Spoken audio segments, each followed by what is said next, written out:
What happened to SMU-53 on that final dive? The Lost Submarine, the final mission of SMU-53. One vessel, one crew, one mystery that vanished beneath the waves. What they discovered down there changed everything. Subscribe for untold World War I stories like this. Then let's go deep.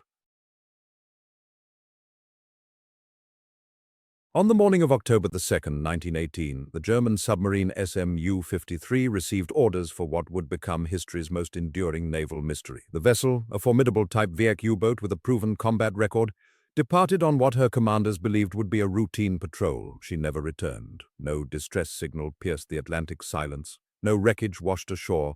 No survivors emerged from the depths to tell their final story. The U-53 simply vanished, taking with her a crew of experienced sailors and an enigma that would perplex naval historians for generations. This was the era when submarines had fundamentally transformed naval warfare. The U-boat fleet had terrorized merchant convoys and warships alike, representing a technological revolution that changed how nations fought at sea.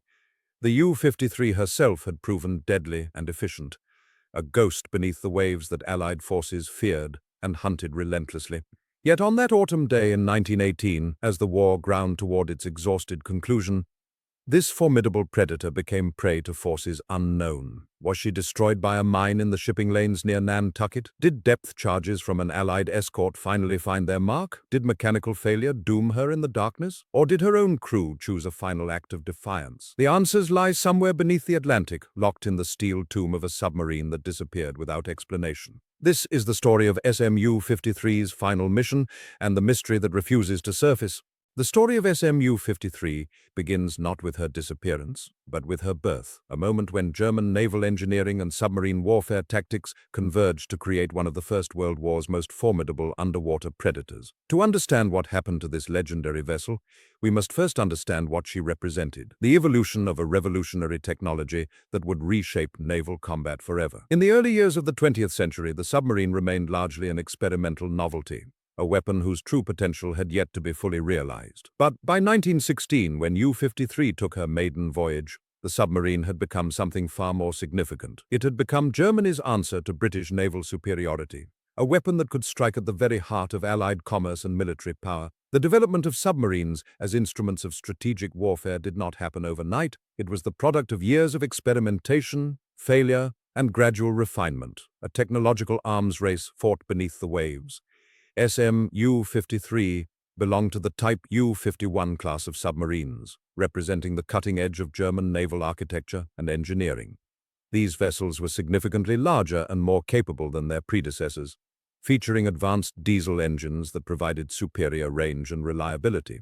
The specifications of these submarines were formidable for their era. With the ability to travel between 8,000 and 11,000 nautical miles without refueling, U-53 could venture far from German waters and maintain extended patrol operations across the Atlantic Ocean. This remarkable range transformed the submarine from a coastal defense weapon into an instrument of global naval strategy. The submarine's technological innovations went far beyond simple range. Her ballast tanks, systems that allowed her to submerge and surface with precision, had been refined through countless hours of testing and operational experience. Her torpedo tubes, loaded with the latest weapons available to the German Navy, represented years of weapons development. The diesel engines themselves were marvels of engineering, providing power that earlier submarines could only dream of achieving. Every system aboard U-53 reflected the accumulated knowledge of the German Naval Engineering Corps, men who understood that in submarine warfare, reliability and capability could mean the difference between victory and disaster. But technology alone does not explain U-53's significance. The submarine that would eventually carry out her final mission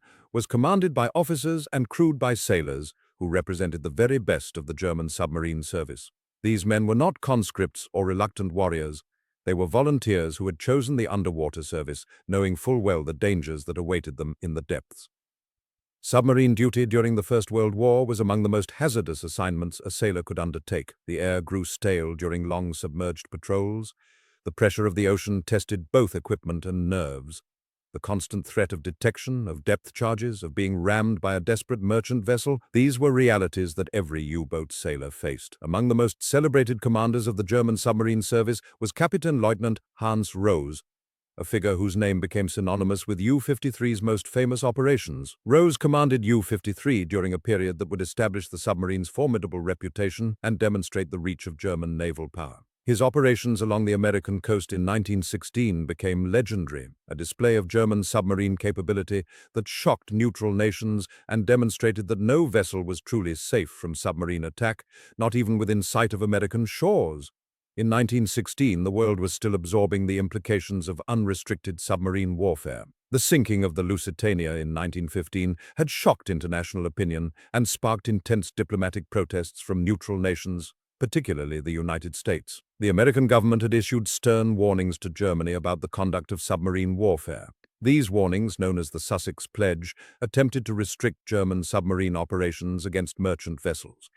Yet the reality of submarine warfare was far more complex than diplomatic notes could capture. The submarine was a weapon of economic strangulation, designed to strangle Britain's ability to wage war by attacking the merchant vessels that carried essential supplies across the Atlantic Ocean. Hans Rose, commanding U-53, demonstrated a remarkable approach to this brutal form of warfare.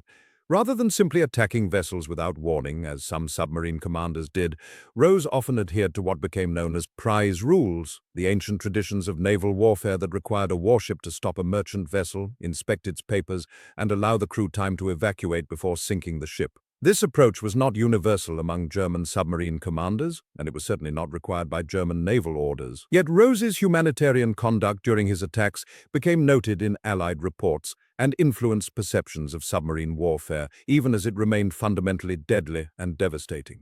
The visit of U-53 to Newport Harbor, Rhode Island in 1916 stands as one of the most remarkable events in submarine history. On the surface, it was a diplomatic and propaganda gesture, a demonstration of German submarine capability so close to American shores that it could not be ignored. The submarine surfaced openly in Newport Harbor, approximately at coordinates 41.4901 degrees north, 71.3128 degrees west, a location that placed her within American territorial waters. The very fact that a German submarine could reach American shores and surface openly represented a profound statement about German naval reach and capability. The psychological impact of this visit cannot be overstated. Americans had been told that their shores were safe, that the vast Atlantic Ocean provided protection from the European war, yet here was tangible proof that German submarines could penetrate American waters virtually at will. The visit sparked intense diplomatic protests and demonstrated the reach of German submarine warfare in a way that no amount of military reports could convey. For the American public, seeing photographs and reading accounts of a German U-boat in an American harbor was a shock that would help shape American perceptions of the submarine threat and eventually influence American attitudes toward entering the war. The strategic context for U-53's operations was the German naval strategy of commerce raiding and economic strangulation. The British Navy, vastly superior to the German fleet in terms of battleships and large warships, had imposed a blockade on German ports. This blockade threatened to strangle the German economy and war effort by cutting off imports of essential materials. Germany's response was to wage counter-blockade through submarine warfare, to attack the merchant vessels that carried supplies to Britain and eventually to the United States after American entry into the war. This strategy was not born from cruelty or a desire for indiscriminate destruction, though the effects were certainly devastating. Rather, it was born from strategic necessity. Germany, facing a war on two fronts and unable to match British naval power in surface combat, turned to the submarine as the one weapon system where it possessed a significant advantage. The North Atlantic Ocean, where U-53 conducted most of her operations, was the critical arena for this undersea warfare. The shipping lanes that crossed the Atlantic, approximately following routes between the British Isles, the American East Coast, and other destinations, were the lifelines of the British economy and war effort. Every merchant vessel that sank represented not just economic loss, but also the loss of irreplaceable supplies, foodstuffs, raw materials, manufactured goods, and military equipment. The climate of the North Atlantic was temperate maritime, characterized by rough seas that were particularly common in fall and winter. These conditions made submarine operations challenging, testing both the capabilities of the vessels and the endurance of their crews. Yet it was precisely in these waters, during the dangerous seasons, that U-53 conducted her most significant patrols. The Atlantic shipping lanes themselves became a vast, three-dimensional battlefield. Surface vessels, unable to dive, were vulnerable to submarine attack. Submarines, unable to match surface vessels in speed when surfaced or in endurance when submerged, had to rely on stealth, positioning, and superior tactical awareness. The waters off the American coast in the vicinity of Nantucket Lightship, at approximately 41.2833 degrees north, 69.9333 degrees west, became a particular focus of German submarine operations. The Nantucket area, with its shipping traffic and relative proximity to American ports, represented both opportunity and danger for German submarines. It was an area where merchant vessels could be found in relative concentration, but it was also an area where American naval forces were beginning to organize anti-submarine patrols and defenses. U-53's combat record exemplified the effectiveness of the German submarine service during this period. Over the course of her operational career, U-53 sank numerous merchant vessels and military ships, accumulating a tonnage record that placed her among the more successful submarines of the German Navy. Each sinking represented not just a military success but also a human tragedy. Crews went down with their ships, survivors struggled in lifeboats in the cold Atlantic waters, families received notification that their loved ones would not be coming home. The human cost of submarine warfare, though often obscured by discussions of tonnage sunk and strategic objectives, was profound and terrible. Among the most significant vessels sunk by U-53 was the USS Jacob Jones, a United States Navy destroyer. This sinking, which occurred in the waters near the Isles of Scilly at approximately 49.9333 degrees north, 6.3167 degrees west, demonstrated both the capability of German submarines and the vulnerability of Allied naval forces to submarine attack. The USS Jacob Jones was not a merchant vessel, but a warship, a destroyer equipped with the latest weapons and technology available to the American Navy. Yet,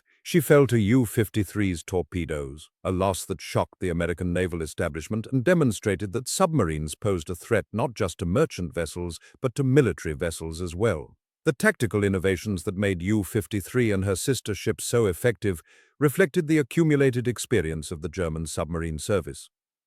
Commanders learned to position their vessels in the paths of merchant convoys. They learned to attack at night when visibility was poor and submarines were less likely to be spotted. They learned to use their superior underwater maneuverability to evade pursuing warships. They learned to manage their limited torpedoes with precision, ensuring that shots were not wasted. These lessons were hard-won, often purchased with the loss of submarines and their crews, yet each loss taught the survivors valuable lessons that were incorporated into training and tactical doctrine. The broader context of German submarine strategy must also be understood in terms of Germany's overall military situation. By 1918, the war had been raging for 4 years. Germany's initial hopes for a quick victory had long since faded. The Western Front was a nightmare of trench warfare, where millions of men fought and died for marginal gains of territory. The Eastern Front, after the Russian Revolution, had been resolved through the Treaty of Brest-Litovsk, but this victory came too late to prevent the collapse of the overall German war effort. Germany's economy was strained by the demands of continuous warfare.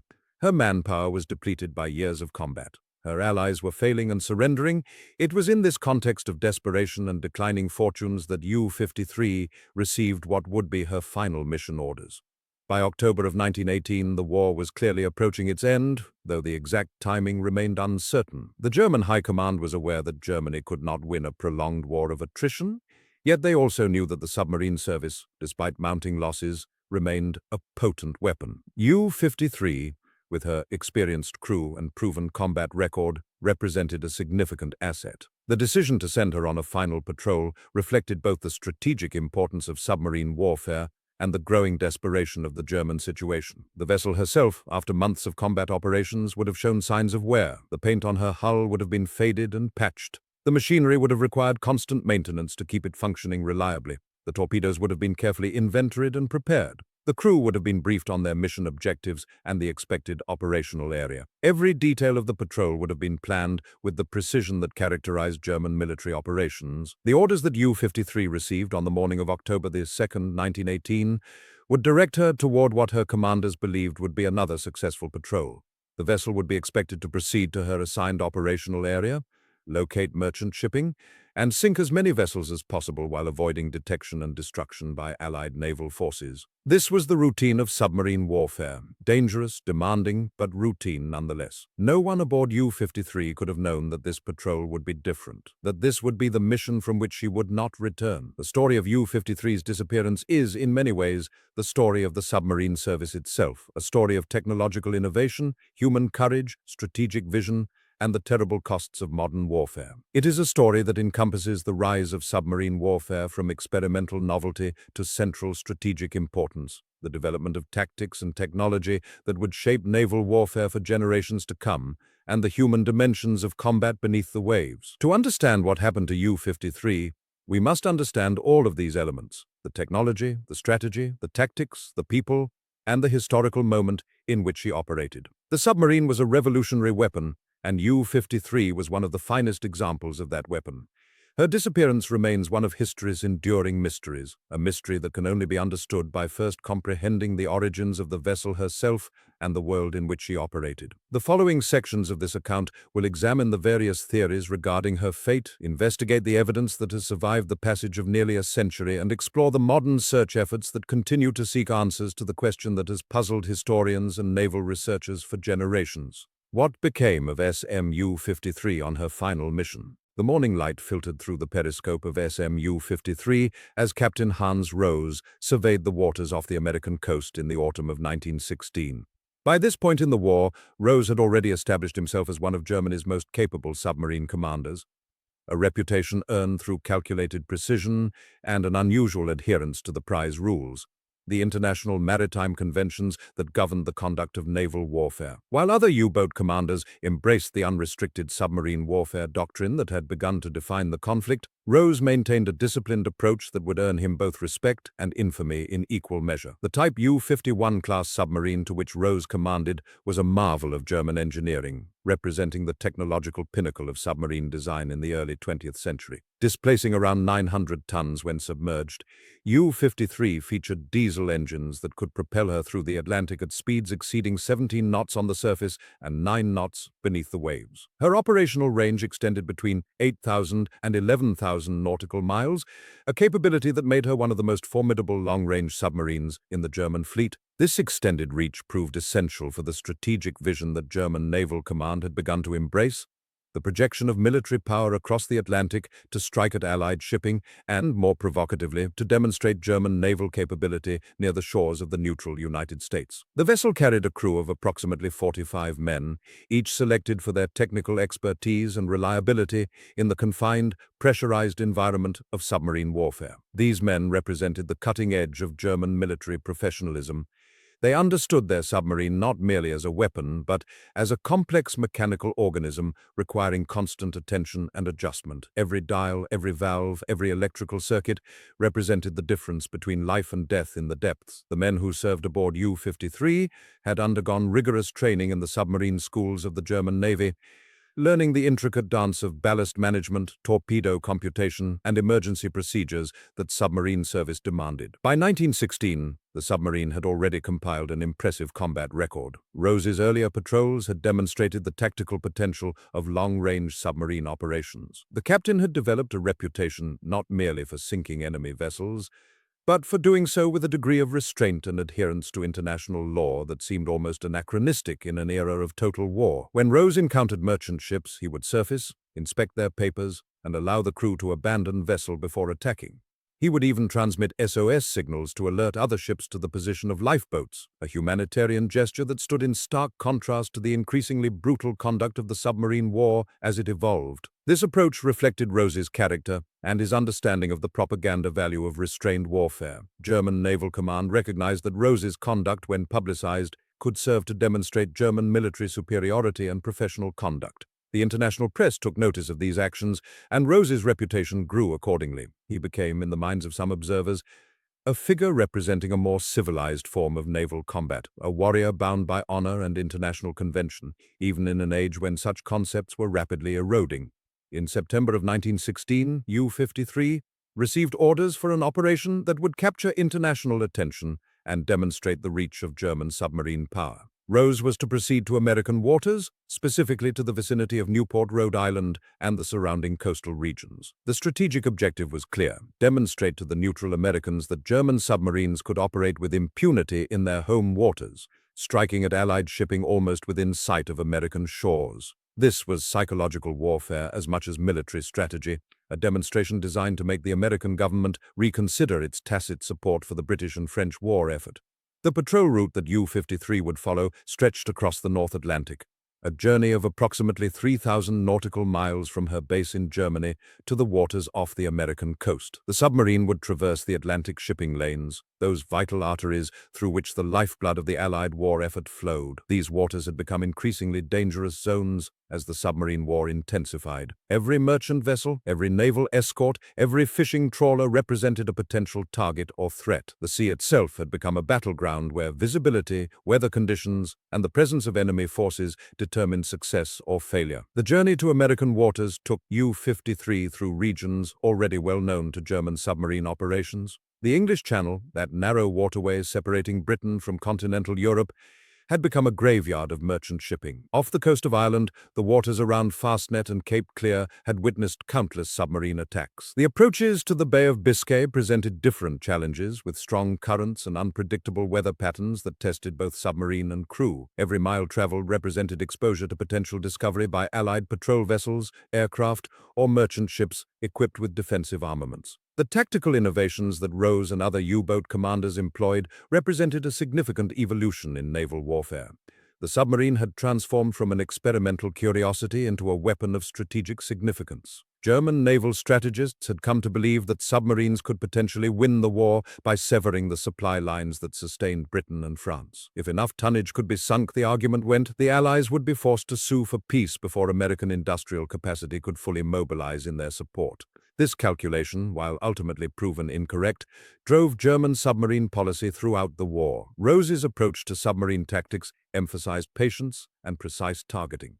Rather than firing torpedoes at long range and hoping for hits, Rose would maneuver U-53 into optimal firing positions, sometimes spending hours tracking a target to achieve the best angle of attack. His crew had practiced these maneuvers countless times, developing the coordination and precision that submarine warfare demanded. The torpedo itself, a weapon of limited reliability in this era, required careful calculation of speed, depth, and course to achieve a hit. A single torpedo might cost thousands of marks and represent weeks of production labor in German factories. Wasting such weapons through careless tactics was considered professional negligence. The human cost of submarine warfare, though often overlooked in discussions of technological capability, weighed heavily on commanders like Rose. A submarine that was detected and attacked by enemy forces faced limited options for escape. Unlike surface vessels that could maneuver across vast expanses of ocean, submarines were confined to three-dimensional environments where vertical depth provided the primary means of evasion. A well-executed depth charge attack could crush a submarine's pressure hull like a tin can, drowning all hands instantly. The psychological pressure of knowing that detection might mean death hung over every crew member. The air inside a submarine grew stale after days submerged, the atmosphere thick with moisture, diesel fumes, and the accumulated odors of unwashed men living in extreme proximity. The political context surrounding U-53's mission to American waters reflected the complex diplomatic tensions of 1916. The United States, officially neutral, had developed increasingly close economic ties with Britain and France. American banks had extended enormous loans to the Allies, and American factories were producing vast quantities of munitions and supplies for the British and French war effort. Germany, watching this evolution, recognized that American neutrality was increasingly nominal rather than real. The demonstration of submarine power in American waters served multiple purposes. It reminded Americans of German military capability, it showed the German public that their navy could strike at distant targets, and it provided propaganda material suggesting that American neutrality was being violated by the Allies' use of American resources. When U-53 finally approached American waters in early October of 1916, the submarine represented something unprecedented in the consciousness of the American public. No foreign warship had operated so close to American shores since the War of 1812. The psychological impact of a submarine presence in American waters generated significant anxiety among coastal populations and triggered serious discussions within American political and military circles about preparedness and the implications of the European war for American security. Rose's command of U-53 reached its apex during this period. The captain had demonstrated his capability to conduct long-range operations, to maintain strict discipline among his crew, and to execute complex tactical maneuvers under pressure. His reputation for professionalism and restraint had earned him respect even among those who opposed Germany in the war. The German Naval Command considered him one of their most reliable and capable commanders, a man who could be trusted with important missions requiring both tactical skill and strategic understanding.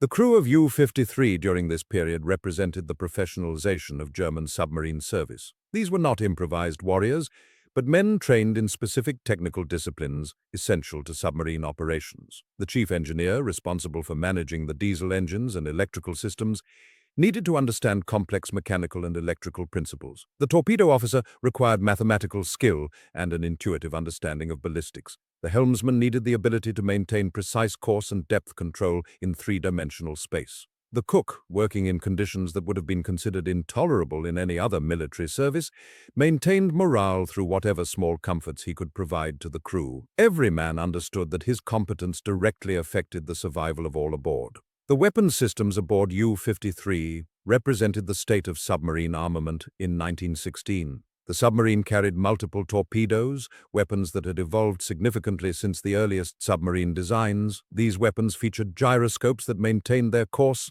depth-keeping mechanisms that prevented them from rising or sinking, and explosive warheads of considerable destructive power. A single torpedo could sink a merchant vessel of 10,000 tons or cripple a warship. The submarine also carried deck guns, small artillery pieces that could be mounted on the vessel's hull when surfaced, allowing U-53 to attack shipping without expending expensive torpedoes. As the autumn of 1916 progressed and U-53's patrol continued, the submarine became increasingly legendary in both Allied and German circles. The vessel's presence in American waters, the ships she sank, and the reports of her operations spread through international press. Newspapers in America published accounts of U-53's activities, some accurate, others highly embellished. The submarine had become more than a military asset. She had become a symbol of German naval power and a harbinger of the submarine warfare that would define the conflict.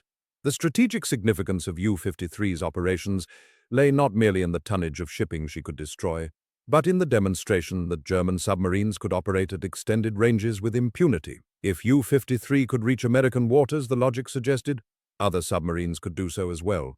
The implications for American commerce and security were profound. This realization began to shift American political calculations regarding the European war, though official American neutrality would persist for several more months. By the end of 1916, U-53 had established herself as one of the most successful submarines in the German fleet. Her combat record spoke for itself.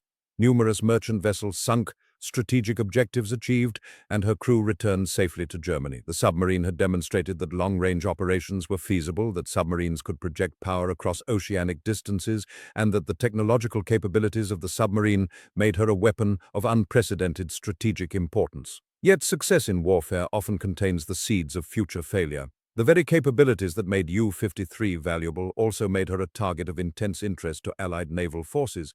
The submarine had become famous, and famous military assets attract attention and resources. Intelligence services on both sides tracked U-53's movements, attempted to predict her patrol routes, and positioned forces to intercept her. The submarine that had operated with such success in 1916 would face increasingly sophisticated opposition as the war progressed and Allied anti-submarine capabilities improved. The crew of U-53, having experienced successful operations and returned home with their vessel intact, had developed confidence in their captain and their submarine. This confidence was justified by their record, but it also contained an element of danger. Overconfidence in military operations has historically preceded disaster. The men aboard U-53 believed themselves to be among the most skilled submarine operators in the world, and by the standards of 1916, they likely were. Yet they could not anticipate the technological and tactical developments that would emerge as the submarine war intensified. As 1917 approached, the strategic situation in the submarine war began to shift fundamentally. Germany, facing the prospect of American entry into the war and the certainty of eventual American industrial mobilization on behalf of the Allies, moved toward unrestricted submarine warfare. This policy represented an abandonment of the prize rules that commanders like Rose had maintained and a commitment to sinking all shipping, regardless of nationality or the presence of neutral vessels aboard. The new policy reflected German desperation and a calculation that the risks of American entry were outweighed by the potential benefits of intensified submarine warfare. U-53 and her crew, having proven themselves in the earlier, more restrained phase of submarine warfare, would now face the demands of a new, more ruthless conflict. The submarine that had demonstrated humanitarian conduct during her 1916 operations would be expected to participate in unrestricted warfare. The distinction between combatant and civilian, between legitimate military targets and neutral commerce, would become increasingly blurred. The technological superiority that U-53 represented would be matched by increasingly sophisticated Allied countermeasures and a growing determination to defeat the submarine threat. The rise of U-53 and the development of her operational capability represented both the achievement and the tragedy of submarine warfare in the First World War. The submarine had proven itself to be a weapon of extraordinary strategic potential, capable of ranging across vast oceanic distances, striking at vital supply lines, and influencing political calculations through the demonstration of military capability. Yet, this same weapon, applied without restraint and without regard for international convention, would contribute to the brutalization of warfare and the erosion of the distinctions between combatant and non-combatant that had previously governed naval conflict. As U-53 and her crew prepared for the final chapter of their service, they stood at the intersection of technological achievement and historical tragedy. The submarine that had represented the cutting edge of German military capability would soon face her ultimate test. Whether that test would come through enemy action, mechanical failure, or some other means remained unknown, but the stage had been set for the dramatic conclusion of U-53's operational career. The autumn of 1918 arrived with a peculiar weight that hung over the German naval command. The war, which had promised swift victory in its opening months, had calcified into a grinding stalemate that consumed resources and lives with mechanical indifference. For the submarine service, however, the tactical situation had shifted dramatically. Where once the U-boats had operated with near impunity across the Atlantic shipping lanes, they now faced an increasingly coordinated Allied defense system that grew more sophisticated with each passing month. By the time U-53 received her final operational orders in early October of 1918, the strategic calculus of submarine warfare had fundamentally transformed. The convoy system, implemented by the Allies in response to the devastating merchant losses of 1917, had proven devastatingly effective. Where individual ships had once sailed alone across the Atlantic, presenting vulnerable targets to prowling U-boats, merchant vessels now traveled in protected formations, escorted by destroyers and armed trawlers equipped with depth charges and hydrophones that could detect a submarine's presence from considerable distances.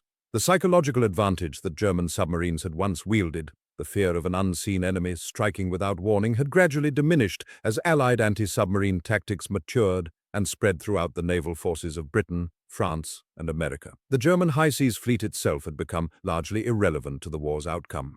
The great battleships that had once represented the pinnacle of naval power sat in harbor, their crews increasingly restless and mutinous. The real war at sea was being fought by submarines, and the German naval command had pinned their remaining hopes on a final surge of U-boat activity that might yet strangle Allied shipping and force a negotiated peace. It was a desperate calculation, born of strategic desperation rather than genuine optimism. The American expeditionary forces continued to pour men and material across the Atlantic in ever-increasing numbers. Every merchant ship sunk represented a loss, but the convoy system meant that the ratio of U-boats lost to tonnage sunk had shifted decisively against the Germans. Captain Hans Rose understood these realities with the clarity that comes from years of operational experience. As one of the most accomplished U-boat commanders of the entire war, Rose had demonstrated both tactical brilliance and an unusual humanitarian sensibility that set him apart from many of his contemporaries. His record spoke for itself: numerous confirmed kills,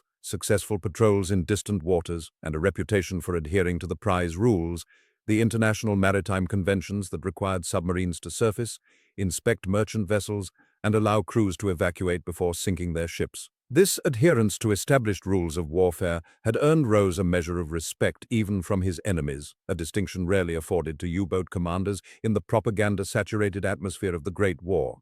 The orders that U-53 received in early October 1918 were characteristically vague, as operational orders often were in that final phase of the war. The submarine was to proceed to a designated patrol area in the Atlantic, maintain watch for Allied shipping, and engage targets of opportunity according to established protocols. The patrol zone included the waters off the American coast and the approaches to the British Isles, stretching across thousands of miles of open ocean. It was territory that Rose knew well, having commanded U-53 through these same waters on previous patrols. The crew, numbering approximately 50 officers and enlisted men, represented a cross-section of the German submarine service.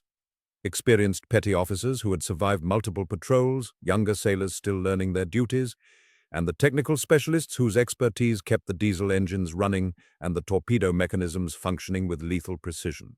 The actual circumstances of U-53's departure remain somewhat obscured by the fog of historical documentation. German naval records from this period were scattered and sometimes destroyed in the chaos of the war's final months and the subsequent occupation. Some sources suggest that U-53 departed from Kiel, the primary German submarine base on the Baltic Sea, sometime in early October 1918. Other accounts place the departure from Wilhelmshaven, the major naval installation on the North Sea coast. The exact departure date has been contested by historians, with some arguing for October 2nd and others suggesting a date several days earlier or later.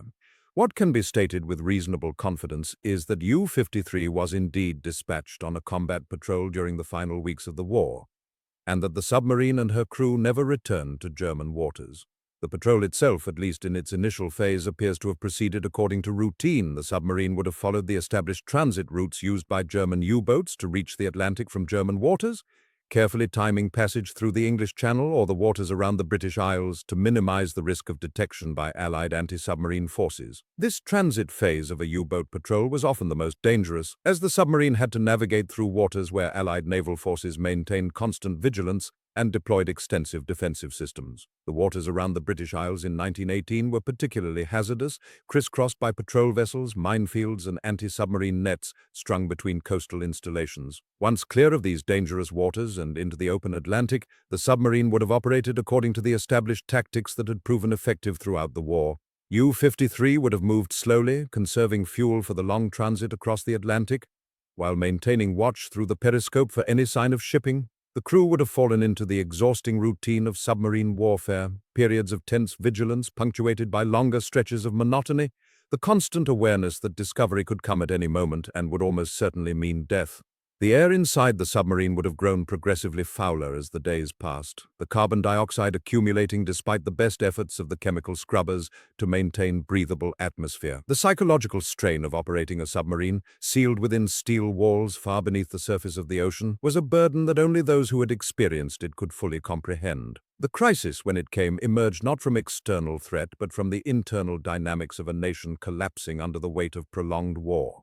By October 1918, the German Empire was fragmenting. The spring offensive of 1918, the final major German assault on the Western Front, had failed to achieve a breakthrough despite initial successes. The American expeditionary forces, now numbering in the hundreds of thousands, had proven their capacity to fight effectively in industrial-scale warfare. The German army, exhausted and depleted, could no longer sustain the offensive operations that German strategy demanded. On the home front, the years of blockade and deprivation had created widespread hunger and social unrest. The Spanish influenza pandemic, ravaging through the population in 1918, had killed hundreds of thousands and further strained the social fabric. In the German Navy, particularly in the submarine service, the situation had become increasingly untenable. The losses were staggering. Of the approximately 300 U-boats that Germany had constructed during the war, more than 200 had been destroyed. Every patrol meant risking not just the submarine but the lives of the entire crew, with increasingly diminishing returns in terms of tonnage sunk. The morale of the submarine service, once the elite of the German Navy, had begun to deteriorate as men realized that the war was lost and that further sacrifice would accomplish nothing beyond adding more names to the casualty lists. It was within this context of strategic defeat and social collapse that U-53's final mission unfolded. The historical record becomes increasingly fragmented as we approach the moment of the submarine's disappearance. No wireless messages from U-53 have been definitively confirmed from the final weeks of October 1918. No Allied anti-submarine forces reported engaging the submarine. No merchant vessels reported sighting a U-boat during this period that can be reliably connected to U-53. The submarine seems to have vanished into the Atlantic as completely as if it had never existed at all. The theories regarding U-53's fate have proliferated over the decades, each supported by circumstantial evidence and historical conjecture. Some scholars have argued that the submarine was lost to mechanical failure, perhaps a catastrophic breakdown of the diesel engines or a critical malfunction in the ballast systems that control a submarine's buoyancy. The Type U-51 class submarines, while technically advanced for their era, were machines of considerable complexity, and the stresses of extended patrol operations could produce unexpected failures. A submarine that suffered such a failure while submerged would be trapped in a metal coffin, sinking deeper and deeper until the pressure hull collapsed from the weight of the ocean bearing down upon it. Other historians have proposed that U-53 fell victim to an unrecorded encounter with Allied anti-submarine forces. The convoy system and the development of depth charges, hydrophones, and other anti-submarine weapons had made the operating environment increasingly hostile for U-boats. It is entirely plausible that U-53 encountered an Allied convoy or a dedicated anti-submarine patrol, was detected, and was destroyed in the resulting action. Such an engagement might not have been immediately reported or might have been recorded in documents that were subsequently lost or scattered during the chaos of the war's conclusion. A third theory suggests that U-53 struck a mine.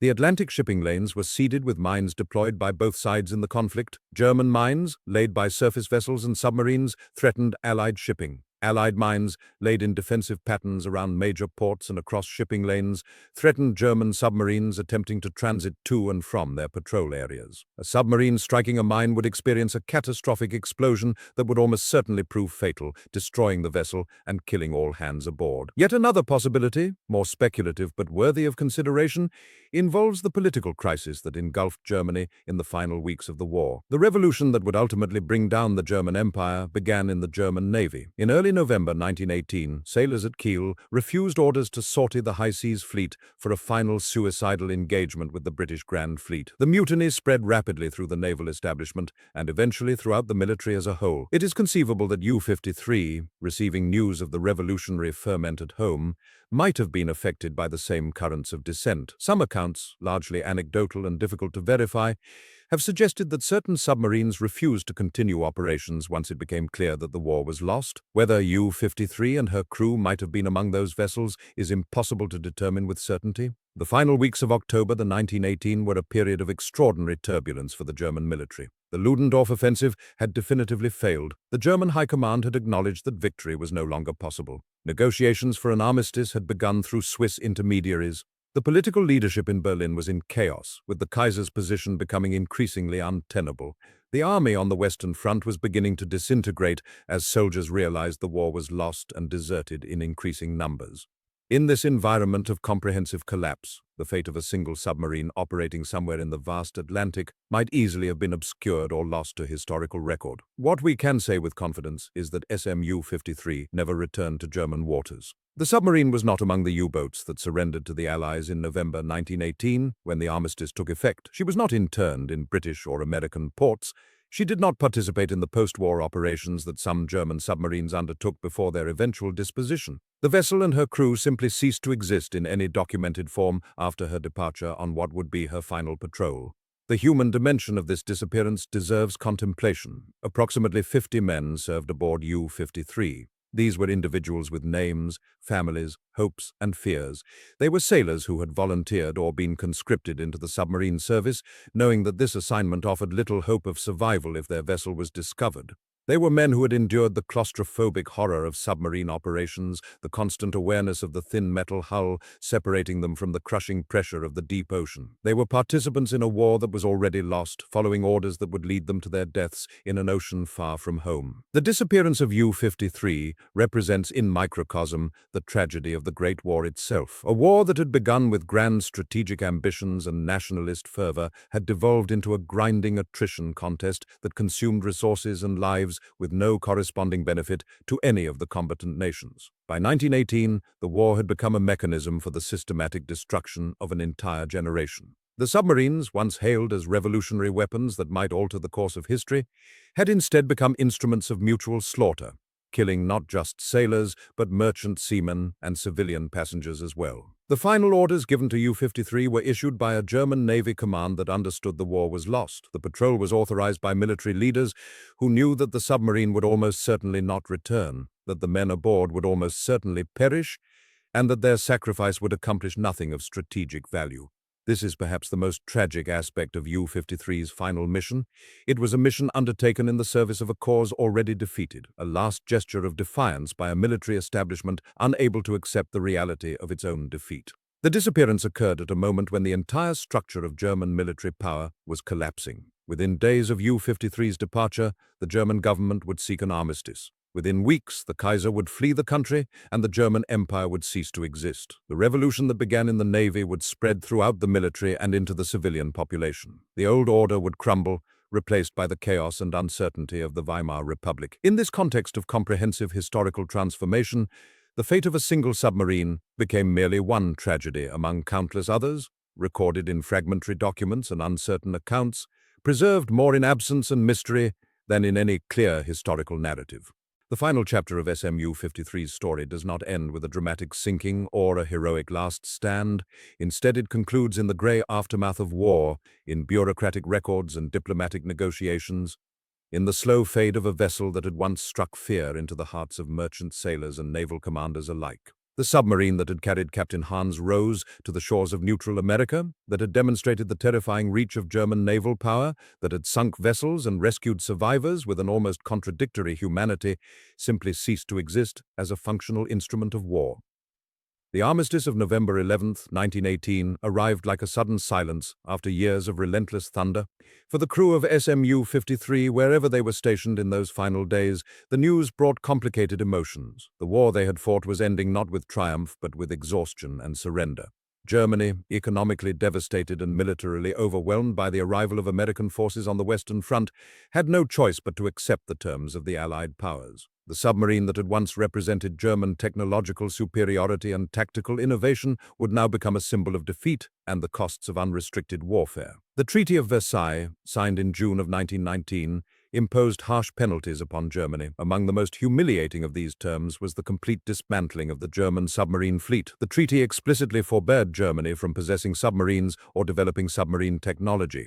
This clause represented far more than a simple military restriction. It was a deliberate attempt by the victorious powers to ensure that the tactic that had nearly strangled Britain through commerce raiding would never again threaten Allied shipping. The submarine, once a revolutionary weapon that had changed naval warfare forever, was now deemed so dangerous that an entire nation was prohibited from possessing a single example.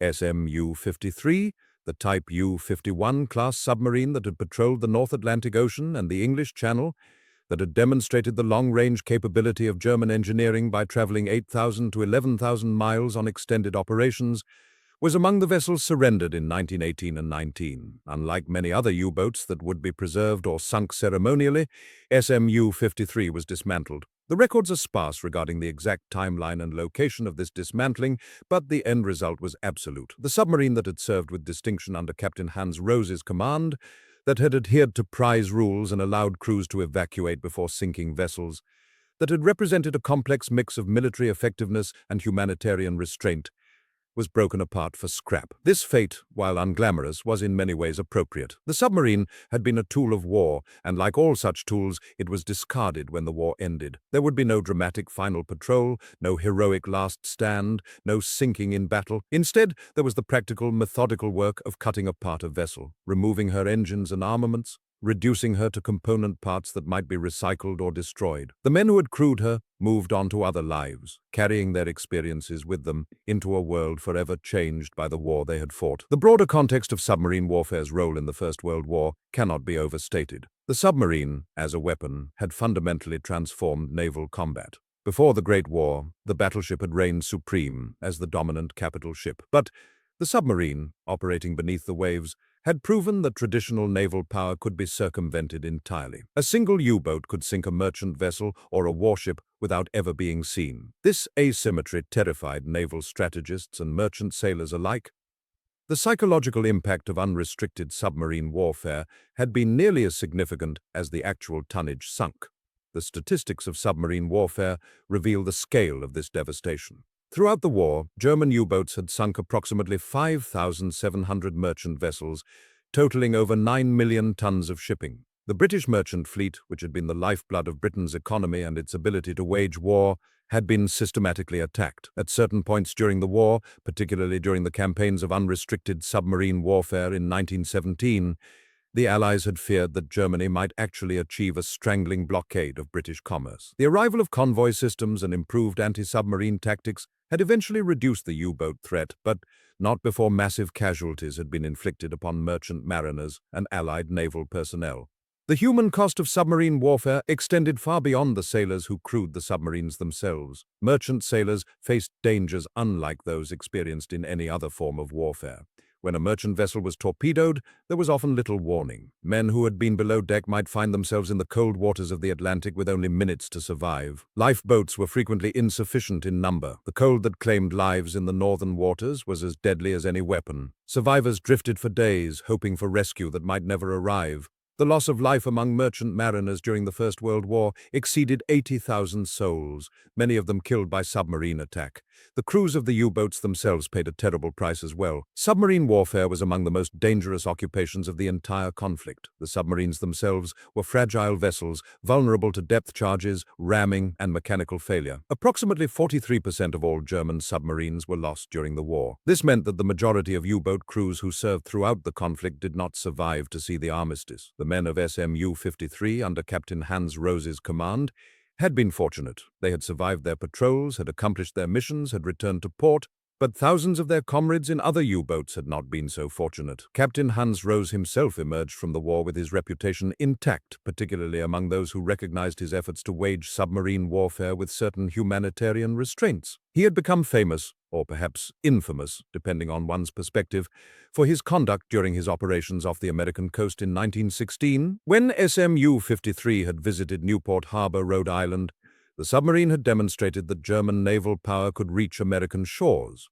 The visit had been both a tactical demonstration and a political statement. It had shown the American public, still officially neutral at that time, that the war in Europe was not distant and removed, but potentially close and threatening. Rose's decision to adhere to prize rules, to stop vessels and inspect their papers before sinking them, to allow crews to evacuate whenever possible, had set him apart from many other U-boat commanders. After the war, when submarine warfare was widely condemned and when many U-boat officers faced accusations of war crimes, Rose's reputation provided him with some measure of protection. He survived the post-war period and lived until 1939, dying in relative obscurity compared to the fame he had achieved during the war years. His legacy remained complicated. He was a skilled naval officer who had served his nation with competence and distinction.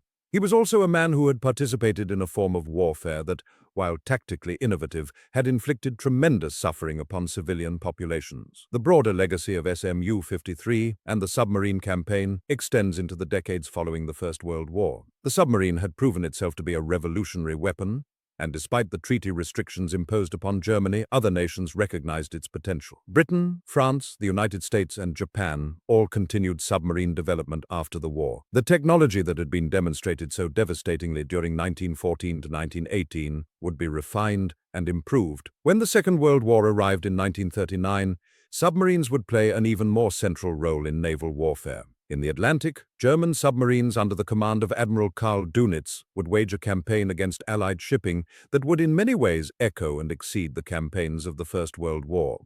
The submarines of the Second World War would be more advanced, more numerous, and more lethal than their predecessors. The lessons learned from SM U-53's patrols and from the broader U-boat campaigns would inform the tactics of the later war. The cycle of submarine development and anti-submarine tactics would continue, each side learning from the previous conflict and attempting to gain advantage through technological innovation. Modern efforts to understand and commemorate the submarine warfare of the First World War have been ongoing. Historians and maritime archaeologists have devoted considerable attention to the U-boats and their operations. Numerous wrecks of submarines and the vessels they sank have been located and studied. The North Atlantic Ocean, the English Channel, and the waters off the American coast have all yielded evidence of this vast campaign. The Isles of Scilly, where U-53 had participated in operations and where the USS Jacob Jones had been sunk by German submarine action, remains a site of historical significance and archaeological interest. These underwater sites serve as memorials to the thousands who lost their lives in submarine warfare. However, no confirmed wreck site for SM U-53 exists, because the submarine was dismantled after surrender in 1918 and 19, as the records clearly indicate. Unlike many other U-boats that were sunk in action or that were scuttled deliberately at war's end, SM U-53 never became an underwater tomb. She was not preserved as a war prize or displayed as a monument. Instead, she was systematically taken apart, her metal recycled or destroyed, her engines removed, her armaments disposed of. In this way, she followed the fate of many of the submarines that survived the war. The victorious powers were not interested in preserving examples of German submarine technology. They were interested in eliminating it. The absence of a wreck site does not mean that SM U-53 has been forgotten. Historians continue to study her operational records, her patrol logs, her contributions to the German submarine campaign. Naval archives in Germany and Britain contain documentation of her missions. Primary source materials, including letters from crew members and reports from naval commanders, provide insight into her operations and her significance. The submarine exemplifies the technological innovation, tactical evolution, and complex interplay of naval combat and diplomacy that characterized the First World War submarine warfare. The strategic context in which U-53 operated remains relevant to understanding the broader patterns of the war. The North Atlantic shipping lanes that she patrolled were critical to Allied war efforts. Every merchant vessel sunk represented not only a loss of cargo and commerce, but also a loss of life and a reduction in the resources available to continue the war. The submarine threat forced the development of new tactics, new technology, and new organizational structures. The convoy system, which eventually proved effective in reducing merchant losses, represented a fundamental change in how navies protected commerce.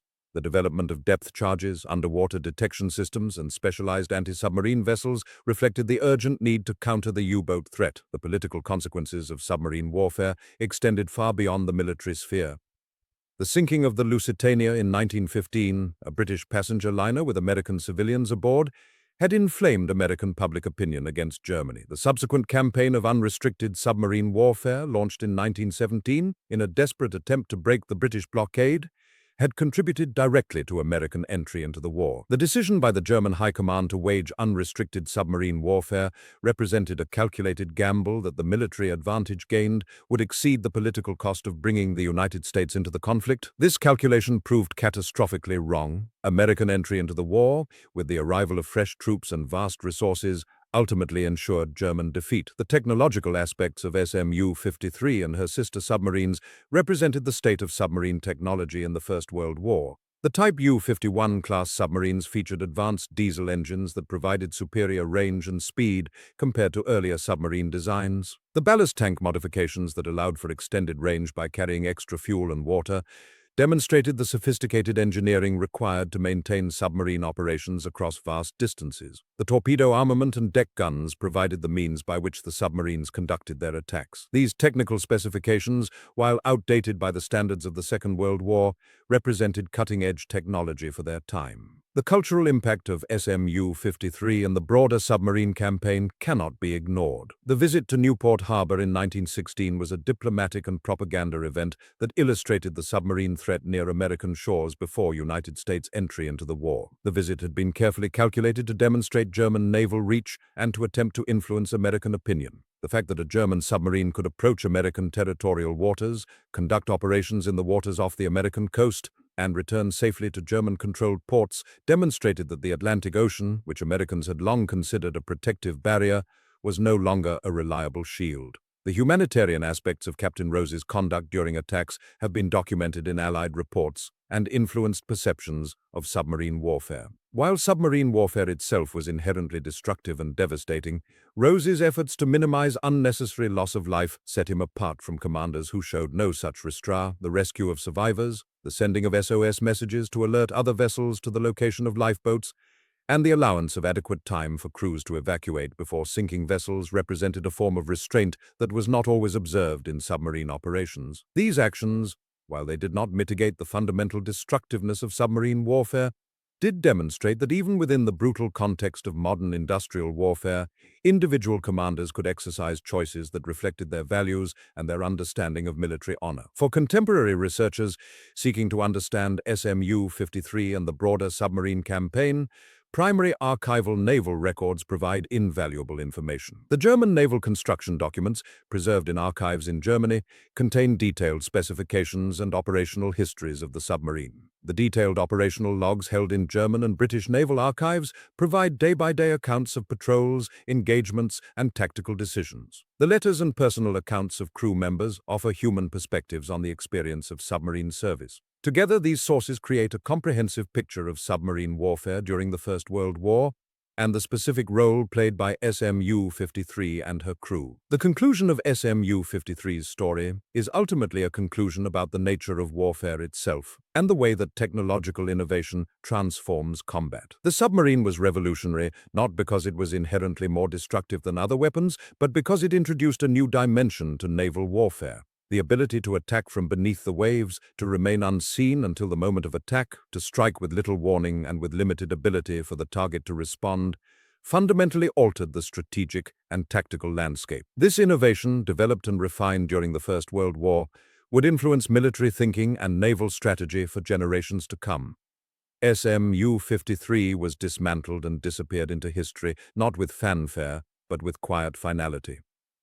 The submarine that had carried capable officers and skilled sailors across the Atlantic, that had sunk merchant vessels and occasionally rescued survivors, that had represented German naval power and technological achievement, was reduced to scrap metal. The men who had served aboard her dispersed into civilian life, carrying their memories of patrols and operations, of dangers faced and comrades lost.